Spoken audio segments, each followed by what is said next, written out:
Everybody asked me a year and a half ago when we got deplatformed everywhere what it's like. And, oh, we feel so sorry for you. And I said, you better feel sorry for yourself. They're coming for your speech. They're coming for your bank accounts. They're coming for your children. They're coming for your guns. They're coming. They're going to use AI to watch everything you do. Everything. Your banking, your medical. And if you're not a good globalist, you're going to have it taken away from you.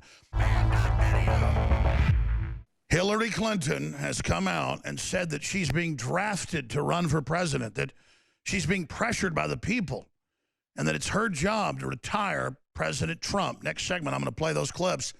She is on up to 10 TV and radio programs a day or more. She is giving speeches 7 days a week. She's running the Democratic Party. She's collecting money into her foundation. And you see that whole crew up there. Biden can hardly talk. Bernie is gibbering.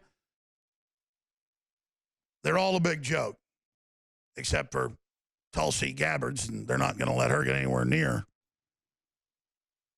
the primaries. They're going to steal them, just like they did from Sanders 4 years ago. So we're here 355 days out. And everybody asked me a year and a half ago when we got deplatformed everywhere what it's like. And, oh, we feel so sorry for you. And I said, you better feel sorry for yourself. They're coming for your speech. They're coming for your bank accounts. They're coming for your children. They're coming for your guns. They're coming. They're going to use AI to watch everything you do. Everything. Your banking, your medical. And if you're not a good globalist, you're going to have it taken away from you. Well, the British government announced last week. In fact, I forgot to cover that in detail. Please print me that article. Paul Watson wrote about it. The NHS said, if you're a right-winger, and that's anything they choose as bad, you're not going to get health care. Basically, we're going to kill you. A death penalty. That's what socialist and communist regimes always do. It always goes the same direction when you give up on freedom and give up on principles. So they want this studio shut down because they want you shut up. Better start taking it personal, folks. So many people say, well, I don't care if the stock market crashes because I'm not in the stock market. What an ignorant statement. Sure, it's all fiat, but we're riding on it. The whole economy's tied to it. And all I'm saying is people don't think about the interconnections that go on out there. The globalists are trying to undercut those connections to make things unstable so they can consolidate power. Freedom and prosperity is not good for tyrants. They want you standing in line. They want you with empty shelves. They want you, when they snap their fingers, you jump and say, how high, master? Tyrants create austerity on purpose. Remember, Bernie Sanders said that we should have lines to get food, that there's too many choices. Think about that. And then you go to somewhere like Whole Foods with all these choices, and it's all nice and beautiful, and there's leftists who say they're communists marching around buying all these expensive things, bitching and complaining, whereas they went to North Korea, even the inner party doesn't get something a third as good. But again, when you have everything, you don't appreciate it. We're a spoiled, rotten, decadent, satanic nation that doesn't even protect the unborn. So you know what? God's not going to protect us. And Trump is our chance to take the country back and repeal all this and reprove ourselves. Prostrate ourselves before God and say, we humble ourselves. We seek your face. We repent. But you don't really see that happening in the numbers we should. There is a deep state multinational gang up by the Chi-Coms, the EU, Hollywood, their alliance with radical Islamists to take over the West. Because the West is open. We've been so free and so wealthy, we've become decadent slobs. All of us have gotten soft, myself included. And we are being overrun. But we're starting to wake up. And they're pissed. So they're throwing everything they've got at us right now. And they're trying to lynch our president. And Nunes starts to get into it. We'll go to break and come back with the rest. That he just 20, 30 minutes ago, he ended this. This is inside the whole Dog and Pony show. No one's been allowed in there till now. He's had to bite his tongue until now, so he lets them have it. Here is Congressman Nunes at the show trial. Thanks, gentlemen. In a July open hearing of this committee following publication of the Mueller report, the Democrats engaged in a last-ditch effort to convince the American people that President Trump is a Russian agent. That hearing was the pivotal finale of a 3-year-long operation by the Democrats, the corrupt media, and partisan bureaucrats to overturn the results of the 2016 election.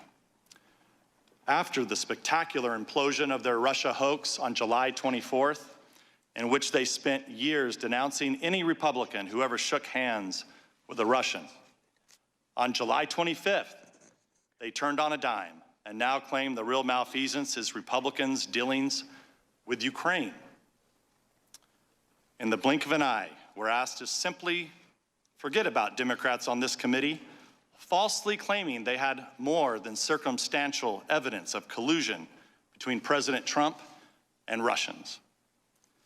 We should forget about them reading fabrications of Trump-Russia collusion from the Steele dossier into the congressional record. We should also forget about them trying to obtain nude pictures of Trump from Russian pranksters who pretended to be Ukrainian officials. We should forget about them leaking a false story to CNN while he was still testifying to our committee, claiming that Donald Trump Jr. was colluding with WikiLeaks. And forget about countless other deceptions, large and small, that make them the last people on earth with the credibility to hurl more preposterous accusations at their political opponents. And yet now, here we are. We're supposed to take these people at face value when they trot out a new batch of allegations. But anyone familiar with the Democrats' scorched earth war against President Trump would not be surprised to see all the typical signs that this is a carefully orchestrated media smear campaign. For example, after vowing publicly that impeachment requires bipartisan support, Democrats are pushing impeachment forward without the backing of a single Republican. Democrats were put through a closed-door audition process in a cult-like atmosphere in the basement of the Capitol, where Democrats conducted secret depositions, released a flood of misleading and one-sided leaks, and later selectively released transcripts in a highly staged manner. Violating their own guidelines, Democrats repeatedly redacted from the transcripts the name of Alexander Chalupa, a contractor for the Democratic National Committee who worked with Ukrainian officials to collect dirt on the Trump campaign, which she provided to the DNC and the Hillary Clinton campaign. The Democrats rejected most of the Republicans' witness requests, resulting in a horrifically one-sided process where the crucial witnesses are denied a platform if their testimony does not support the Democrats' absurd accusations. Notably, they are trying to impeach the president for inquiring about Hunter Biden's activities. Yet they refuse our request to hear from Biden himself. The whistleblower was acknowledged to have a bias against President Trump, and his attorney touted a coup against the president and called for his impeachment just weeks after the election. At a prior hearing, Democrats on this committee read out a purely fictitious rendition of the president's phone call with President Zelensky. They clearly found the real conversation to be insufficient for their impeachment narrative, so they just made up a new one. And most egregiously, the staff of the Democrats on this committee had direct discussions with the whistleblower before his or her complaint was submitted to the Inspector General. Republicans can't get a full account of these contacts because Democrats broke their promise to have the whistleblower testify to this committee. Democrat members hid these contacts from Republicans and then lied about them to the American people on national television. I've noted before, the Democrats have a long habit of accusing Republicans of offenses they themselves are committing. Let's recall, for years they accused the Trump campaign of colluding with Russia when they themselves were colluding with Russia by funding and spreading the Steele dossier, which relied on Russian sources. And now they accuse President Trump of malfeasance in Ukraine when they themselves are culpable. The Democrats cooperated in Ukrainian election meddling, and they defend Hunter Biden's securing of a lavishly paid position with a corrupt Ukrainian company. all while his father served as vice president. Despite this hypocrisy, the Democrats are advancing their impeachment sham. But we should not hold any hearings at all until we get answers to three crucial questions the Democrats are determined to avoid asking. First, what is the full extent of the Democrats' prior coordination with the whistleblower? And who else did the whistleblower coordinate this effort with? Second, what is the full extent of Ukraine's election meddling against the Trump campaign? And third, why did Burisma hire Hunter Biden? And what did he do for them? And did his position affect any U.S. government actions under the Obama administration? These questions will remain outstanding because Republicans were denied the right to call witnesses that know these answers. What we will witness today is a televised theatrical performance staged by the Democrats. Ambassador Taylor and Mr. Kent, I'd like to welcome you here. I'd like to congratulate you for passing the Democrat Star Chamber auditions held for the last weeks in the basement of the Capitol. It seems you agreed, witting or unwittingly, to participate in a drama. But the main performance, the Russia hoax, has ended, and you've been cast in the low-rent Ukrainian sequel. I'll conclude by noting the immense damage the politicized bureaucracy has done to Americans' faith in government.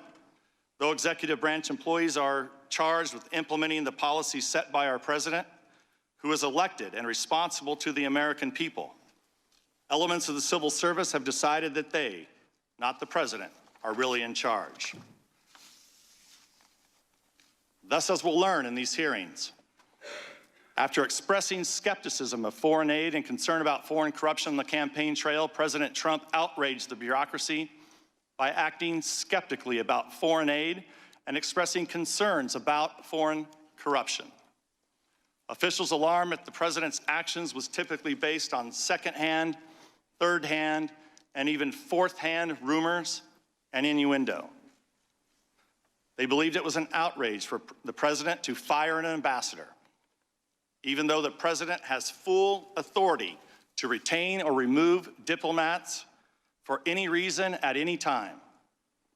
Officials showed the surprising lack of interest in the indications of Ukrainian election meddling that deeply concerned the president, at whose pleasure they serve. Despite all their dissatisfaction with President Trump's Ukraine policy, the president approved the supply of weapons to Ukraine, unlike the previous administration, which provided blankets as defense against invading Russians. By undermining the president, who they are supposed to be serving, the elements of the FBI, the Department of Justice, and now the State Department have lost the confidence of millions of Americans who believe that their vote should count for something. It will take years, if not decades, to restore faith in these institutions.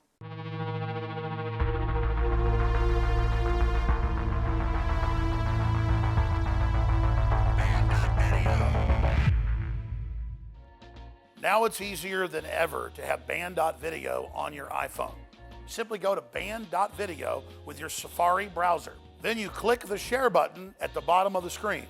When the menu comes up, you simply click Add to Home Screen. It will then ask you to name the app. I suggest band.video. You will now have band.video app on your home screen, despite the fact that Tim Cook tried to stop it. The globalists think you're lazy, but by taking a little bit of action, you can override them, have the app, and then tell others about it so they can get the app.